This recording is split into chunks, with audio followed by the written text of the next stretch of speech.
All right, Adonis, first and foremost, I want to talk about the practice most recently where you were able to, hit the pile and break some runs here and get yourself out, and just go into what you were seeing and kind of what you're trying to do with your body, because Robert Welsh, who I had spoken to before, defined you as it's kind of that Jerome Bettis type of back where you have to go really low to get you down. Yeah. I mean, I've been hearing that for my whole life. I've been a dude who I love contact. You know what I mean? Football is a contact game, and I love contact. So, I mean, I hit a lot of people, and people don't bounce off of me. I try to make people bounce off of me. So that's been the thing that I've been trying to work on. That I've been doing since I've been little, since I've been playing this game. It's always been a dude that loves contact. So it comes with my running style. So, but at the same time, my dad used to make me play a lot of sports, play tennis and stuff. So to kind of help my feet work. So that's kind of what he's saying. Jerome Bettis was a dude who was 260, but feet work like a dude. Like he was 220. So I think that's what he means. And that's something that DeAndre Smith and I had talked about when it came to you, was that no matter what your weight is, you're always light on your feet and you have that ability. And you brought up tennis and the other sports you played. Is that what it really came out of to get you there? Just, I think I played tennis for a lot of middle school years. And just when I was younger, man, a lot of older dudes who I got to see, like Lindell's and dudes like that, I had the opportunity to train with their families, and they just footwork was a big thing. That was a big thing for him. So just me training with them, they really impacted my feet work. So that's something I always looked at. Dad used to make me jump rope a lot, so I mean, it's something I always looked at. Now, DeAndre had talked about you being around 240 and looking at like a 220 number. Is that something that is daily on your mind to get it down? I mean, I've done it before. Been here. They wanted me to get out to a certain weight. It's something that it's been.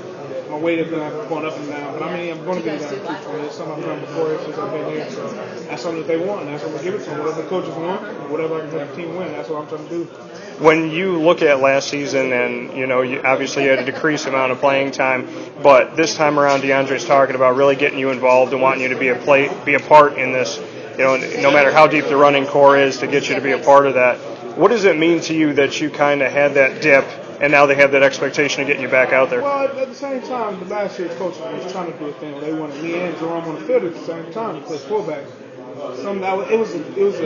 was a new position for me that I had never played, so it was a process that when you get to college, different process of learning things.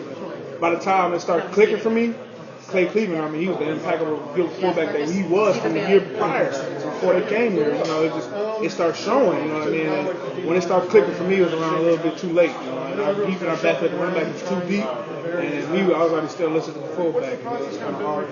We don't run 21 too much anyway, so it's kind of difficult situation.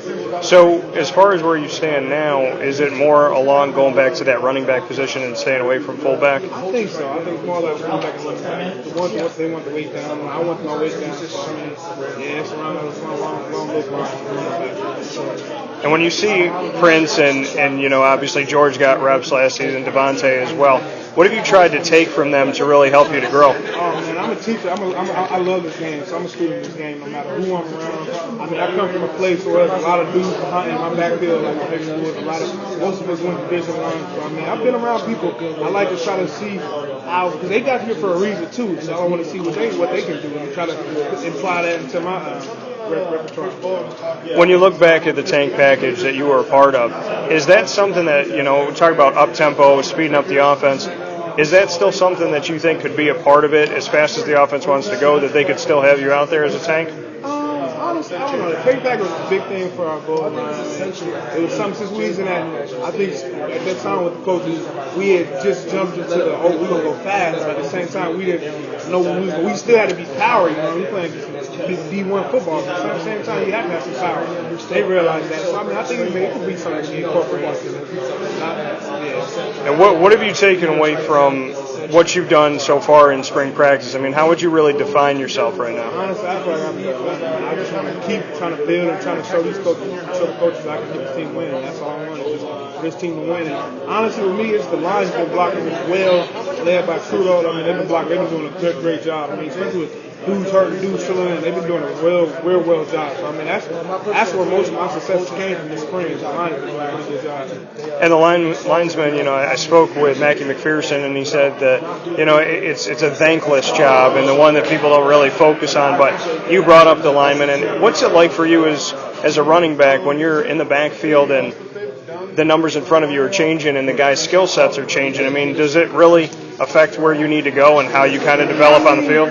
Growing up, look, I'm a Denver Broncos fan. I was around the time when Terrell Davis scored 2,000, that ran 2,000 yards about every one of his offensive line, like that took him out. So I mean, I know the pressure of trying to. You really have to. They take care of you, so you really have to take care of them. So I mean, I try to give them recognition, try to keep them up. And I mean, it's a hard job, and people don't understand how critical that job is for me and Terrell and people like that. So I mean, with new guys coming in, of course it's going to be a different skill set, different things that they want to do. You just got to learn off of them, and they got to learn off of you, because at the same time, like, you know what I mean, I'm a dude that's going to bump into you sometimes. I'm trying to go next to tight hole, so they got to, it's new things that they got to learn from me too as well. So I mean, it's just a learning experience. Using your body as an advantage, being a bigger back on the team, you're very hard to get down. And is that something that, even when they talk about, getting the weight down and whatnot, I mean, do you have kind of a number or a body type, because it seems like you function best when you are that guy that's light on your feet, but at the same time is really hard to tackle. So, I mean, do you want to keep somewhat of that build? 20 is fine with me. I mean, I really, 20 is fine with me. I feel like I can do my job. I can do my job without weight on me. You know what I mean? It's honestly will probably feel better in it. You know what I mean? So when that comes when we're playing the ACC, that's a new conference. I mean, it's not new now, but it's really a year deep. But there's a lot of fast people in the conference, so it's going to come to the help with that. When I'm out in space and I can get loose and be gone. When there's teams like Florida State and Clemson that Syracuse has to play every year, what do you think serves you best? I mean, when you look at your skill set and what you're able to do and know how fast they are, how can you respond to a team like that? I have a lot of heart. I come from Colorado. We don't get recruited much. A lot of these teams come from a lot of places. They get heavily recruited. Coaches coming at them all the time. I mean, I had a good opportunity at the high school that I went to. But I mean, I come from a place that we don't have a lot of exposure, but we have a lot of good players. And I have a lot of heart. I love this game. So I feel like that's one thing that can help me go further with when it comes to this inch. If you don't win the inch, or me going win the inch, I feel like I have a lot of heart to this game. And that's what one thing I feel like can sell me from a lot of players. And what's DeAndre really done to kind of bring you forward? I mean, he has a year under his belt, and you know what he kind of expects at this point. What has he done in spring to really try to bring you along at this point? Trying to get my little things better, like having my elbow in tight, I can be lazy with the ball sometimes, like have all running back. With Coach Wheatley, he was a big dude who he had a lot of talent, you know what I mean? So his coaching was like that. He kind of let you do your thing. He wasn't fumbling or nothing like that. He wasn't really going to say too much to you. All he really wanted was 5 yards, or if it was broken play, get back to the line of scrimmage. That was the big thing that he wanted. I mean, technique, he was on the technique of like doing other things, you know what I mean? Because DeAndre Smith has been more technical with a lot of smaller tricks. So I mean, he's helped me a great deal. And at the same time, it's hard. It's something that I guess I kind of got lazy with it, but I mean, it's something that's going to help you become a good player. Knowing that this is it for you to get out there and really do what you need to do, what's kind of the checklist in your mind when you look at your game and what you want to do? What's going through your mind even before practice and when you're watching film? What are you really keying in on? Win the ACC championship and get a national championship. That's the only thing that's going on my mind every day. Try to figure out how I can get a more significant role into this team and help us win the ACC championship and national championship. That's all I want.